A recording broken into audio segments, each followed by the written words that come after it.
നമസ്കാരം. സുവാണിയിലേക്ക് എല്ലാവർക്കും സ്വാഗതം.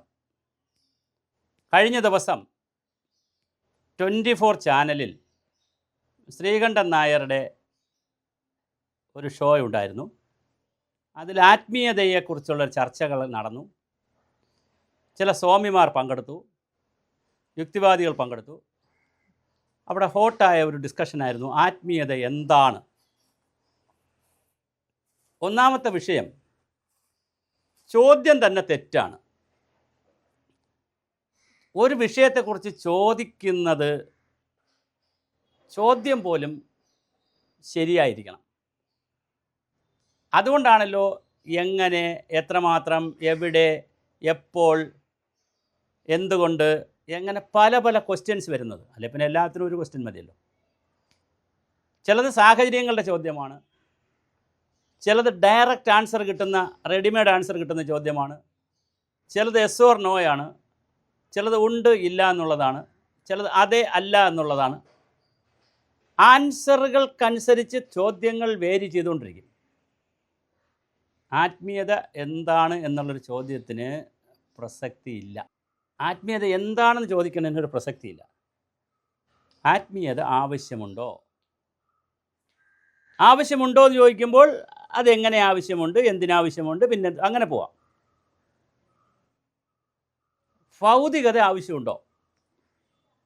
ആവശ്യമുണ്ട്. മനുഷ്യന് ആഹാരം കഴിക്കാൻ, വസ്ത്രം ഉടുക്കാൻ, പാർക്കാൻ ഒക്കെ ഉള്ള സൗകര്യങ്ങൾ ഒരുക്കുന്നത് ഭൗതിക സൗകര്യങ്ങളാണ്. അതിന് ഊർജ്ജതന്ത്രവും രസതന്ത്രവും ജീവശാസ്ത്രവും ഇങ്ങനെ തുടങ്ങിയിട്ടുള്ള ഭൗതികമായിട്ടുള്ള, ഫിസിക്കലായിട്ടുള്ള, മെറ്റീരിയലായിട്ടുള്ള ഒരു ശാസ്ത്രശാഖയുണ്ട്. അതല്ലാതെ ചില കാര്യങ്ങളുണ്ട് മനുഷ്യ ജീവിതത്തിൽ. ഒന്ന് മനസ്സ്, മനസ്സിൻ്റെ ശാസ്ത്രം. ജീവൻ, ജീവൻ്റെ ശാസ്ത്രം. പിന്നെ പറയുന്നൊരു സങ്കല്പമാണ്, ഒരു കാഴ്ചപ്പാടാണ്, ഒരു സിദ്ധാന്തമാണ് ആത്മാവ്. മനുഷ്യജീവനുകൾക്ക് പുറമെ ആത്മാവ് എന്നൊരു കാഴ്ചപ്പാട് കൂടി ഉണ്ട്. ആത്മീയത എന്ന് പറയുന്നത്, സ്പിരിച്വാലിറ്റി എന്ന് പറയുന്നത് മനുഷ്യൻ്റെ മുന്നോട്ടുള്ള യാത്രയ്ക്ക് സഹായകമാകുന്ന ഒരു പിടി കാര്യങ്ങളാണ്. സത്യം എന്ന് പറയുന്നത് ഒരു ആത്മീയതയാണ്. ശരിക്കും പറഞ്ഞാൽ അഹിംസ ആത്മീയതയാണ്. ഉള്ളത് മുഴുവൻ ഞാൻ എടുത്തുപയോഗിക്കാതെ അന്യന് കൂടി കൊടുക്കുന്നത് എൻ്റെ ഉള്ളിലെ ആത്മീയതയാണ്. അപ്പോൾ കരുതൽ, സ്നേഹം, പ്രണയം, കാണൽ, പങ്കുവയ്ക്കൽ, ഇതെല്ലാം ആത്മീയതയാണ്, ഭൗതികതയല്ല. ഭൗതികതയിൽ എടുക്കൽ മാത്രമേ ഉള്ളൂ, കൊടുക്കലിന് വലിയ പ്രസക്തിയില്ല. ഭൗതികതയിൽ അവരവർക്കുള്ളത് എടുത്തു കഴിക്കുന്നതിനേ പ്രസക്തിയുള്ളൂ, അവരവർക്കുള്ളത് സമ്പാദിച്ചു വയ്ക്കുന്നതിനേ പ്രസക്തിയുള്ളൂ. അവരവർ എന്ന് പറയുന്നത് താനാവാം, തൻ്റെ കുടുംബമാകാം, തൻ്റെ സമൂഹമാവാം. അതൊരു ലാർജ് സ്പെക്ട്രത്തിൽ ചിന്തിച്ചാൽ.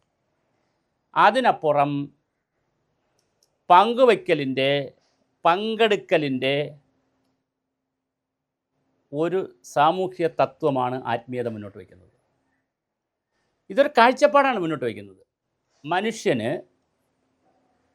കേവല ഭക്ഷണം കഴിച്ച് പിന്നെ സന്താനോൽപാദനം നടത്തി, ലൈംഗിക ആസ്വാദ്യമൊക്കെ നടത്തി ജീവിക്കുന്ന ഭൗതിക സാഹചര്യങ്ങൾക്കപ്പുറമുള്ള ഒരു മാനവനായി മനുഷ്യനെ വളർത്തുന്നത് ഭൗതികതയല്ല. അപ്പോൾ ആത്മീയത എന്താണെന്ന് ചോദിച്ചാൽ മനുഷ്യനെ മാനവനായി വളർത്തുവാൻ കഴിക്കേണ്ട മരുന്നാണ്. ഇതെപ്പോഴാണ് എവിടെയാണ് കഴിക്കേണ്ടത്? ശരീരത്തിലല്ല, മനസ്സിലേക്കാണ് കൊടുക്കേണ്ടത് ഈ മരുന്ന്. പഴയ കാലത്ത്, ശാസ്ത്രകാരന്മാരുടെ പഴയ കാലത്ത് ഇതിങ്ങനെ അംഗീകരിച്ചിരുന്നില്ല. ഭൗതികമായ കണ്ടുപിടുത്തങ്ങൾ മാത്രം നടത്തി പൊയ്ക്കൊണ്ടിരുന്ന മനുഷ്യർക്ക്, ശാസ്ത്രജ്ഞന്മാർക്ക് എല്ലാ കാര്യങ്ങളെയും ഭൗതികമായി കണ്ടുപിടിക്കാൻ പറ്റുമെന്നുള്ള അങ്ങോട്ട് പോയി. സ്ഥൂലതലത്തിൽ പോയി പ്രപഞ്ചത്തെക്കുറിച്ചൊക്കെ പഠിച്ചു, സൂക്ഷ്മതലത്തിൽ പോയി അണുവിനെയും ആറ്റത്തെയും ഒക്കെ കുറിച്ച് പഠിച്ച് കഴിഞ്ഞപ്പോൾ ശൂന്യത. പിന്നെ പഠിക്കാൻ എങ്ങോട്ട് പോകണമെന്നറിയില്ല. പഠിക്കാനൊന്നും ഇല്ലാത്തതല്ല, പഠിക്കാൻ ഏത് വഴി പോകണമെന്നറിയില്ല. പ്രപഞ്ചത്തിൻ്റെ വിശാലതയിലേക്ക് പോയപ്പോഴോ അവിടെയും നിൽക്കുന്നില്ല, അതിവിശാലം, വിശാലം, വിശാലം, വിശാലം. അപ്പോൾ സ്ഥൂലതലത്തിൽ പോയപ്പോഴും ഒരിടത്ത് എത്താൻ പറ്റുന്നില്ല, സൂക്ഷ്മതലത്തിലേക്ക് പോയിട്ടും എത്താൻ പറ്റുന്നില്ല മനുഷ്യർക്ക്. അപ്പോഴാണ് അവർ മറ്റ് മാനസിക തലങ്ങളിലേക്ക് കൂടി പോകാൻ തുടങ്ങി. ആധുനിക ഭൗതിക ശാസ്ത്രജ്ഞന്മാർ മാനസിക തലങ്ങളിലേക്ക് കയറി തുടങ്ങിയപ്പോൾ നമ്മുടെ ഋഷീശ്വരന്മാർ പഴയ കാലത്ത് മനനം ചെയ്തിരുന്ന, സൂക്ഷ്മതലത്തിൽ കണ്ടിരുന്ന, മനസ്സിൽ കണ്ടിരുന്ന ഒരുപാട് കാര്യങ്ങളെ ഇപ്പോഴത്തെ തലമുറ ശാസ്ത്രജ്ഞന്മാർ പഠിക്കാൻ തുടങ്ങി. രസകരമാണിത്. വളരെ രസകരമായിട്ടുള്ള ഒരു പഠന ശാഖയായി ഇപ്പോൾ മനുഷ്യ മനസ്സിൻ്റെ നിഗൂഢതകളെക്കുറിച്ച് പഠിക്കുക. അത് മനഃശാസ്ത്രം മാത്രമല്ല ഞാനീ പറഞ്ഞു, അത് ആത്മീയ തലവുമായും മരണാനന്തര ജീവിതവുമായും മുൻജന്മ ജീവിതവുമായും ഒക്കെയുള്ള ഒരുപാട് പഠനങ്ങൾ ഇന്ന് നടന്നുകൊണ്ടിരിക്കുകയാണ് ലോകത്ത്. മെനി ലീവ്സ് മെനി ഗുരുസ് എന്നുള്ള പഠനങ്ങൾ, ഒരുപാട് ഗുരുക്കന്മാർ, അനവധി ജന്മങ്ങൾ, അനവധി ഗുരുക്കന്മാർ തുടങ്ങിയിട്ടുള്ള പുസ്തകങ്ങൾ വരുന്നു. ജീവൻ്റെ തിയറിയെക്കുറിച്ചുള്ള പുതിയ പുസ്തകങ്ങൾ വരുന്നു. പുതിയ പഠനശാഖ തന്നെ വരുന്നു. ആത്മീയത എന്ന് പറയുന്നത് ആവശ്യമുണ്ടെന്നുള്ള ചിന്തയിലേക്ക് വരുന്നു. ഭൗതികമായി മനുഷ്യൻ ആഹരിക്കുകയും വാരിക്കൂട്ടുകയും ആഗ്രഹത്തിൽ നിന്ന് അത്യാഗ്രഹത്തിലേക്ക് പോയി, ആഡംബരത്തിലേക്ക് പോയി,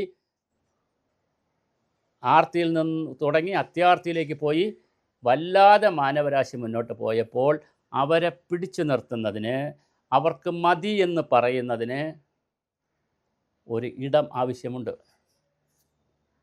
അങ്ങനെ തൻ്റെ മനസ്സ്, അല്ലെങ്കിൽ ഞങ്ങളുടെ മനസ്സ് മതി എന്ന് പറയണമെങ്കിൽ, ഇത് അന്യന് കൂടി അവകാശപ്പെട്ടതാണെന്ന് പറയണമെങ്കിൽ, ഇത് മറ്റുള്ളവർ കൂടി പങ്കുവയ്ക്കപ്പെടേണ്ടതാണെന്ന് പറയണമെങ്കിൽ, പങ്കെടുക്കലാണെന്ന് പറയണമെങ്കിൽ വളരെ കൃത്യമായ ഒരു ആത്മീയ ഭാവം ആവശ്യമുണ്ട്. ആത്മബോധം ആവശ്യമുണ്ട്, ആത്മതത്വം ആവശ്യമുണ്ട്, ആത്മസ്വത്വം ആവശ്യമുണ്ട്. ആത്മബോധമുണ്ട്, ആത്മതത്വമുണ്ട്, ആത്മസ്വത്വമുണ്ട്. ഇതിൻ്റെ ഒരു പഠനശാഖയാണ് ആത്മീയത കൈകാര്യം ചെയ്യുന്നത്. അപ്പോൾ മനുഷ്യർക്ക് ഋഷീശ്വരന്മാരാകട്ടെ, മുനീശ്വരന്മാരാകട്ടെ, ഗുരുക്കന്മാരാകട്ടെ, ആചാര്യന്മാരാകട്ടെ, മുൻപുള്ളവരെല്ലാം ഇതിൻ്റെ വേറെ തലമാണ് യോഗയിലൊക്കെ പ്രാക്ടീസ് ചെയ്യുന്നത്. മനുഷ്യ മനസ്സിൻ്റെ ഉദാത്തമായ തലങ്ങളിലേക്ക് മനുഷ്യ ശരീരത്തിലെ ഊർജത്തെ, മൂലാധാരം മുതൽ സഹസ്രാരം വരെയുള്ള ഊർജ സ്രോതസ്സുകളെ ഉയർത്തിക്കൊണ്ടുവന്ന് മനുഷ്യന് പുതിയ ബോധമണ്ഡലത്തിലേക്ക് മനുഷ്യനെ കൊണ്ടുവരുന്നത് യോഗയുടെ ശാസ്ത്രവുമായി ബന്ധപ്പെട്ട് നിൽക്കുന്നു.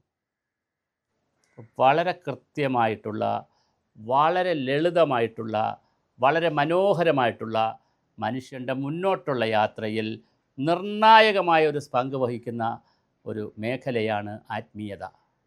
അത് ഭൗതികത പോലെ തന്നെ ഭൗതികമായ മനുഷ്യൻ്റെ ചിന്തകളെ അതിനെ വേർതിരിച്ച് ചിന്തിക്കുവാനും, അതിനെ വിവേകത്തോടു കൂടി ചിന്തിക്കുവാനും, കേവല ചിന്തകളെ വിവേകത്തോടു കൂടി ചിന്തിക്കാൻ, കേവല അറിവുകളെ വിവേകത്തോടു കൂടിയിട്ടുള്ള അറിവുകളാക്കി മാറ്റാൻ വലിയ പങ്ക് വഹിക്കുന്നതാണ് ആത്മീയത.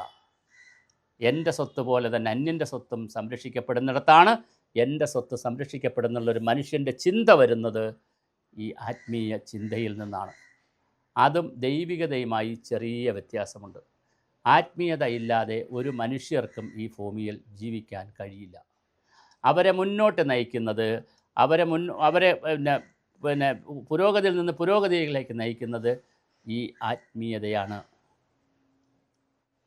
ഈ പൗരബോധം എന്ന് പറയുന്നത്, ഈ അച്ചടക്കം എന്ന് പറയുന്നത്, ഈ മനസ്സിൻ്റെ ഈ വ്യാകുലതകളെ പിടിച്ചു നിർത്തുന്നത്, നിയന്ത്രിക്കുന്നത് ആത്മീയതയാണ്. അപ്പോൾ എന്താണ് ആത്മീയത എന്ന ചോദ്യത്തിന്, ആത്മീയത ആവശ്യമുണ്ടോ എന്നുള്ള ചോദ്യമാണ് മനുഷ്യന് വേണ്ടത്. ആത്മീയത നിർബന്ധമായും ആവശ്യമുണ്ട്. ഭൗതികമായി ചിന്തിക്കുന്ന മനുഷ്യർക്ക് വേർതിരിവുണ്ടാക്കി കൊടുക്കുന്നത് ഈ ആത്മീയ ചിന്തകളാണ്. പെൺകുട്ടി ഒരേ സമയം മകളും ഭാര്യയും സഹോദരിയും എല്ലാമായി മാറുന്നത് ഈ ആത്മീയതയിലൂടെയാണ്. അമ്മ എന്ന് പറയുന്നതും ഞാൻ ഈ പറഞ്ഞ വിവിധ രൂപങ്ങളിലേക്ക് മാറുന്നത് ഈ ആത്മീയതയിലൂടെയാണ്. മനുഷ്യബന്ധങ്ങളെ, മനുഷ്യൻ്റെ ചിന്തകളെ, മനുഷ്യൻ്റെ ജീവിതചര്യകളെ ക്രമപ്പെടുത്തി പോകുന്നതിൽ, വളരെ കൃത്യമായി മുന്നോട്ട് കൊണ്ടുപോകുന്നതിൽ, മനുഷ്യ മനസ്സിനെ നിയന്ത്രിക്കലല്ല, അതിനെ സ്വതന്ത്രമാക്കുന്നതിൽ, ഒരുപാട് കാര്യങ്ങളിൽ നിന്ന് സ്വതന്ത്രമാക്കുന്നത് ഈ ആത്മീയതയാണ്. ആ വിചാരധാരയ്ക്കിട്ടിരിക്കുന്ന പേരാണ് ആത്മീയത. അതില്ലാതെ മനുഷ്യന് 1 മില്ലിമീറ്റർ പോലും മുന്നോട്ട് പോകാൻ കഴിയില്ല. അപ്പോൾ ഇതെങ്ങനെ അറിയാം എന്ന് ചോദിച്ചാൽ, നമ്മൾ ഓരോ നിമിഷവും അത് അനുഭവിച്ചുകൊണ്ടിരിക്കുകയാണ്. ഓരോ നിമിഷവും അത് പ്രവർത്തിച്ചുകൊണ്ടിരിക്കുകയാണ്. ഓരോ നിമിഷവും അത് പ്രവർത്തിച്ചുകൊണ്ടിരിക്കുന്നു. ഓരോ നിമിഷവും നമ്മൾ അറിഞ്ഞുകൊണ്ടിരിക്കുന്നു. ഓരോ നിമിഷവും അതിലേക്ക് മാറുന്നു. പിന്നെ എന്തിന് ആത്മീയത വളർത്തണം? എന്തിന് വളർത്തണമെന്നാൽ, മനുഷ്യൻ്റെ മനസ്സിൽ ഒരേ സമയം കള്ളനുമുണ്ട്, സത്യവാനുമുണ്ട്. ഒരേ സമയം അധമ ചിന്തയുമുണ്ട്, ഉത്തമ ചിന്തയുമുണ്ട്. ഒരേ സമയം മോശം ചിന്തയുമുണ്ട്, നല്ല ചിന്തയുമുണ്ട്. ഇതിൽ ഒരേ സമയം തന്നെ മറ്റേത് എടുത്തു മാറ്റണം, അടിച്ചുകൊണ്ട് പോകണമെന്നുള്ള ചിന്തയുമുണ്ട്, എടുക്കരുതെന്നുള്ള ചിന്തയുമുണ്ട്. രണ്ടുമുണ്ട് മനുഷ്യ മനസ്സിൽ. ഇതിനെ ഏത് വളർത്തണമെന്നുള്ളത്, ഞാനീ പറഞ്ഞ പോലെ കള്ളത്തിന് പകരം സത്യത്തെ വളർത്താൻ, അധർമ്മത്തിന് പകരം ധർമ്മത്തെ വളർത്താൻ, ഹിംസയ്ക്ക് പകരം അഹിംസയെ വളർത്താൻ,